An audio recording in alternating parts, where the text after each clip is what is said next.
Hello, and welcome to my walks with a camera. Rupert and I are going on a road trip. Not exactly certain where we're going to end up, but that's half the fun of it. But first, before we do, we're going to make a pit stop because we need bread. So we're going down to Port Dover, and then we're heading deep into the heart of Belbooka. Come along, it'll be a fun ride. See if we can find things to photograph and go from there.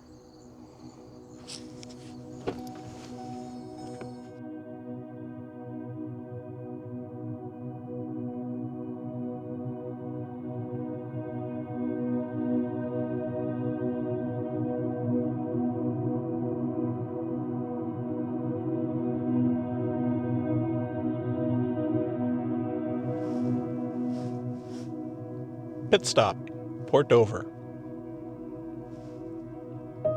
So we're in the Hay Creek Conservation Area. And what we're doing is we're looking for woodland compositions. At least I am. Rupert's just looking for good stuff to sniff. This woods is pretty chaotic and kludgy.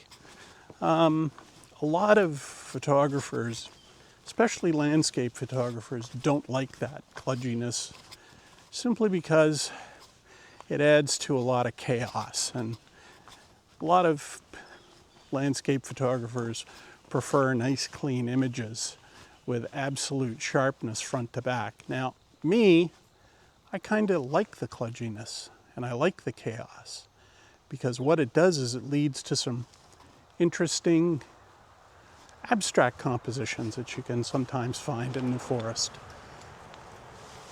which is really neat.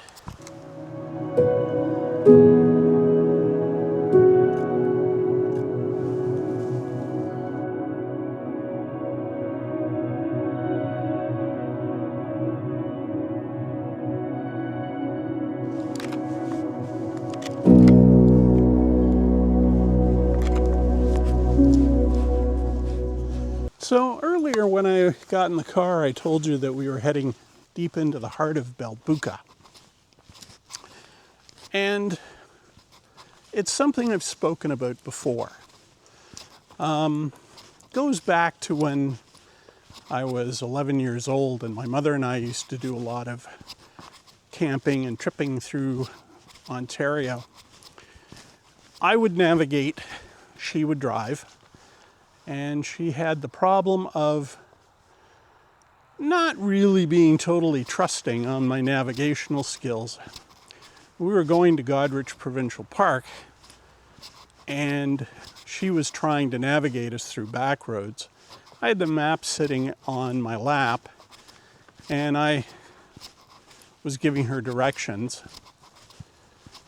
And she kept saying to me, "Are you sure? Are you sure we're going the right way?" And I'm like, "Yes, we're going the right way."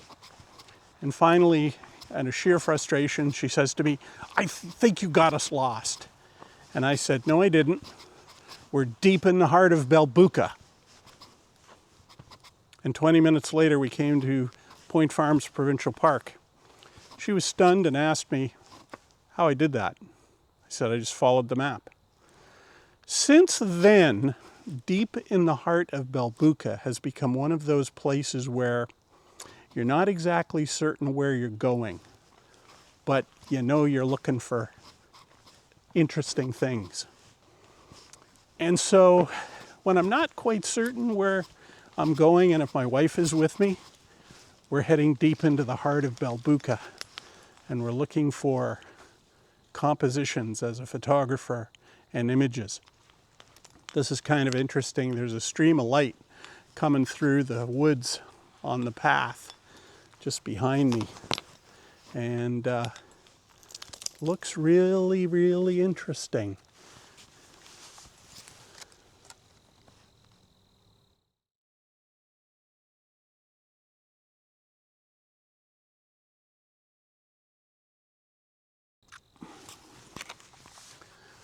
I've got Rupert with me, taking him for a walk, but he's on his leash.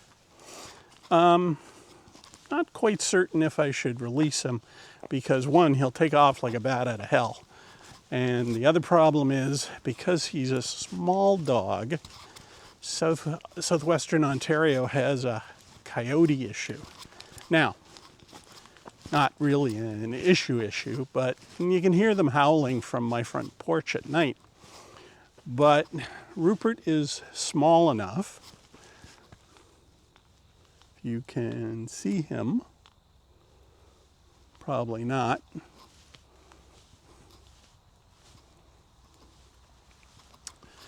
that if we ran into a coyote, Rupert is coyote food.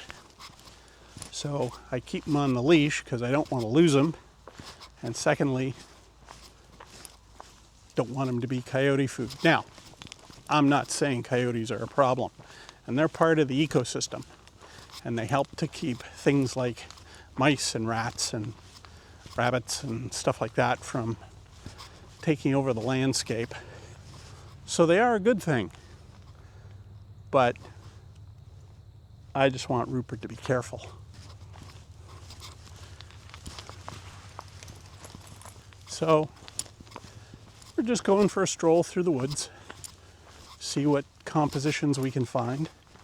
As I said, it's pretty kludgy and chaotic, but that's not necessarily a bad thing because you can find really good abstract images by going through the forest.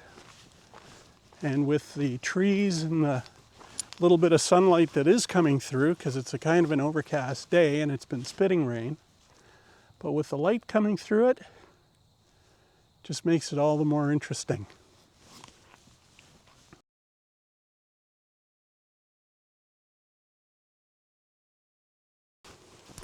It's also a good day for a walk in the woods. And Rupert's enjoying it. Come on, buddy.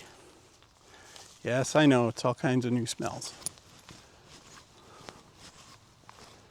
This is also a conservation area I've photographed before. I've even gone hiking through it in the wintertime and it's treacherous. And if you ever did find yourself here, I would strongly recommend you get yourself a pair of ice creepers and put them on your boots because the paths get quite treacherous. But the woods is quiet. And yeah, quite interesting.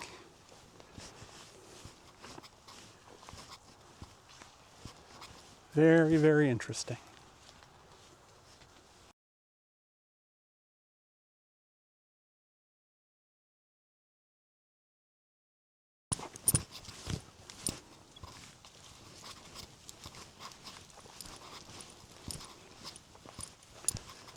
One of the things you can do when you're looking through the forest, it gives you an opportunity to sort of relax and contemplate life in general and have a bit of a philosophic think with yourself.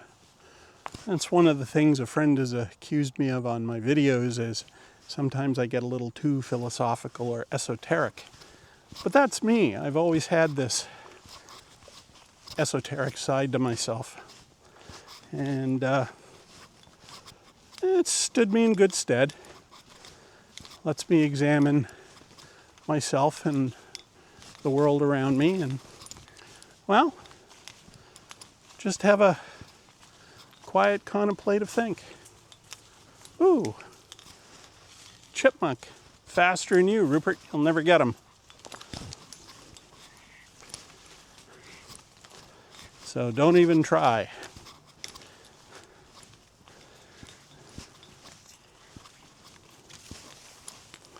Over to my right, which I'm hoping to get down to see, is a pond.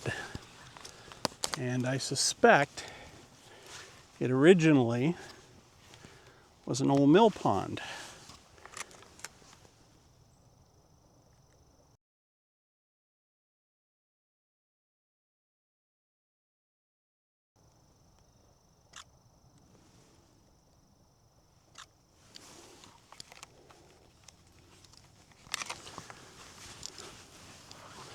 This whole area was settled in the late 1870.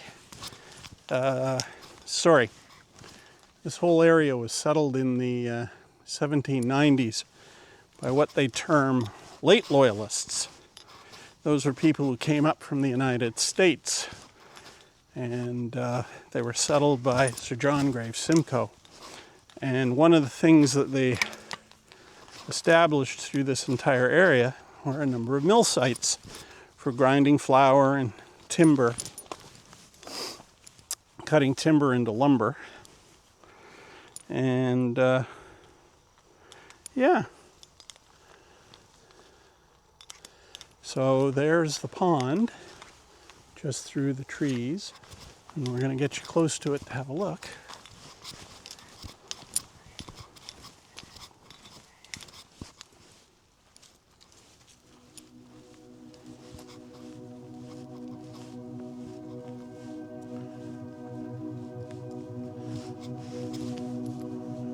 Well, that is kind of cool.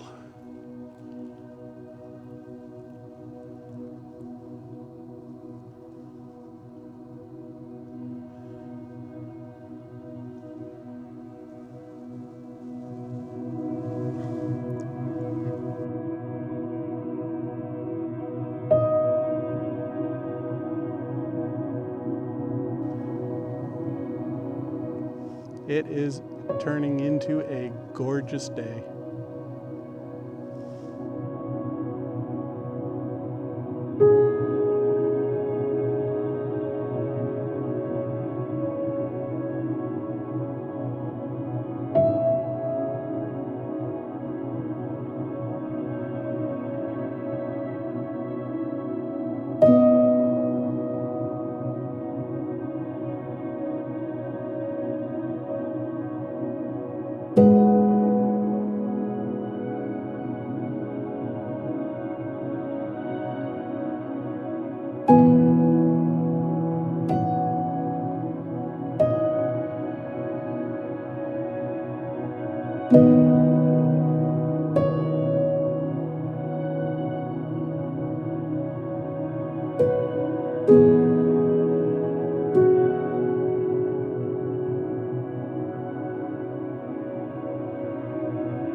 So, that's our walk in the woods.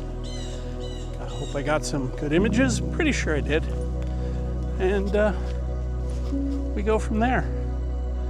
There's conservation areas around where you live, and some of them are pretty cool to wander around and explore. Not just the woods and listening to the quiet, watching the wildlife if there is any, birds and whatever. Just remember, in your own exploring and wandering around, just keep walking with the camera. Until next time, cheers.